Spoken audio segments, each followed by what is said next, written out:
جی آپ کا نام؟ جی پرویز برد عبدل غنی. کل میں نے آپ کو فون کیا. کل ڈیٹ کیا تھی؟ تاریخ بولیں. 15 فروری 2021. 15 فروری 2021 آپ نے مجھے فون کیا تھا. کیا بلا رہے تھے آپ مجھے؟ وہ جو ہے نا مکان بنایا، چھت کنکریٹ ہو رہا تھا. وہ جو سامنے نظر آ رہا ہے سفیدہ، جی جی. اور جہاں اس وقت ہلکا سا یہاں تو دھواں نہیں نظر آ رہا. ناظرین یہ جگہ ہے، وہ یہ جگہ ہے جہاں مکان بن رہا ہے، اور بالکل فریش آپ دیکھ رہے ہیں کہ اس کا لینٹرڈ بالکل فریش ہے. یہ کس کا ہے اور کیا تنازع ہے؟ کس نے بنایا؟ والد. یہ کل اس نے 15 فروری 2021 کو. جی. اور یہ کس جگہ پہ بنایا ہے؟ ایک خزرہ نمبر 380 میں. 380 میں. یہ خالصہ سرکار ہے. آپ نے اپلیکیشن دی کسی کو؟ اپلیکیشن پہلے دیے ہیں لیکن کوئی کارروائی نہیں ہوئی. کب سے آپ نے دی اور کس کو دی؟ یہ AC صاحب کو دی ہے. کب دی تھی؟ 2-4 مہینے پہلے دی تھی. جو موجودہ اسی ہیں یہی تھے؟ نہیں، پہلے اور تھے. خاتون تھی اس وقت تو؟ خاتون. بنش جلال صاحبہ. تو انہوں نے کس کو لکھنا تھا؟ پونے والوں کو. انہوں نے کیا کیا؟ نائب تحصیلدار کون تھے؟ کیا نام تھا ان کا؟ ان کا نام جو ہے نا نثار تھے یا دوسرے تھے؟ نہیں اور تھے. ابھی ہیں جو وہی ہیں؟ الطاف. اچھا الطاف ہیں. تو پھر کیا انہوں نے کیا گرداور کو، پٹواری کو لکھا؟ پٹواری گرداور. انہوں نے کیا لکھا؟ کچھ بھی نہیں. پٹواری کون سا تھا یہاں؟ فرد. اس نے کوئی کارروائی نہیں کی.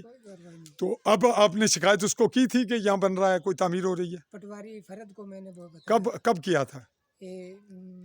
جس ٹائم جو ہے نا پیلر کھڑے کیے ہیں نا اس وقت بھی کہا؟ اس کی کوئی تحریری ثبوت آپ کے پاس ہیں؟ جی ہے. جو آپ نے اس معاملے میں دیے؟ اور یہ بتائیں کہ کل آپ نے جب مجھے، ہم صحافیوں کو، میڈیا کو فون کیا تو تب آپ نے محکمے کو، سرکار کو، انتظامیہ کو، مطلب پٹواری پولیس کو، کسی کو کیا فون؟ نہیں کیا. کیوں نہیں کیا؟ کوئی فائدہ ہی نہیں ہے. مایوس کیا ہوا انہوں نے آپ کو؟ جی ناظرین آپ نے سن لیا، یہ کوٹلہ ہوڑا کے مقام پہ، اور یہ ان کا اپنا ایک انداز ہے. یہ مایوس ہو کر میڈیا کے پاس بھاگتے ہیں، اور کسی ادارے پہ ان کی توقعات امید نہیں ہے، اور نہ ان کا اعتماد اور یقین ہے.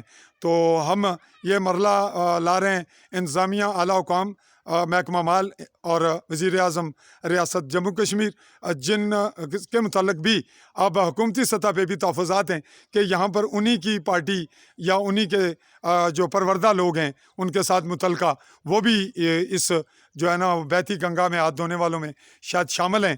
کیونکہ اگر علی شان سونی آزاد امیدوار جیتے ہیں، ان کے ساتھی، ان کے ساتھ ملنے والے بھی کرپشن کرتے ہیں.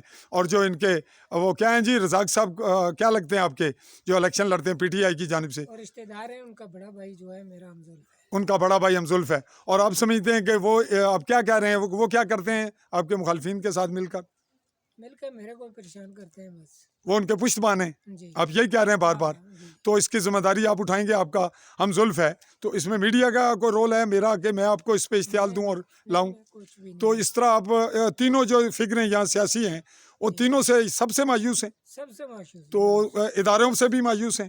اور اب میڈیا آج کے اس بیان کی وساطت سے آپ کیا پیغام دینا چاہ رہے ہیں دنیا کو، مقبوضہ کشمیر کے لوگوں کو، جو اوورسیز کشمیری ہیں، جو یہاں کے لیڈروں کو بڑے وہ فنڈنگ وغیرہ دیتے ہیں اور الیکشن لڑاتے ہیں، اور وہ ادارے جو یہاں کو کہہ رہے ہیں کہ یہاں جمہوریت ہے؟ یہاں کون سی جمہوریت ہے اور کون سے الیکشن ہے؟ آپ کیا سمجھتے ہیں؟ کوئی جمہوریت نہیں، کوئی الیکشن نہیں، کچھ بھی نہیں ہے. اس کو آپ کیا کہتے ہیں؟ اپنی زبان میں آپ کیا کہیں گے؟ آپ کیا کہنا چاہیں گے؟ یہ فراڈ ہے، سیاست ہے؟ جو ہے نا اس کو یہی بولوں گا کہ اندھا قانون ہے. اندھا قانون ہے. اور اس کو، اس سسٹم کو آپ کیا کہیں گے؟ کرپٹ. بہت مہربانی.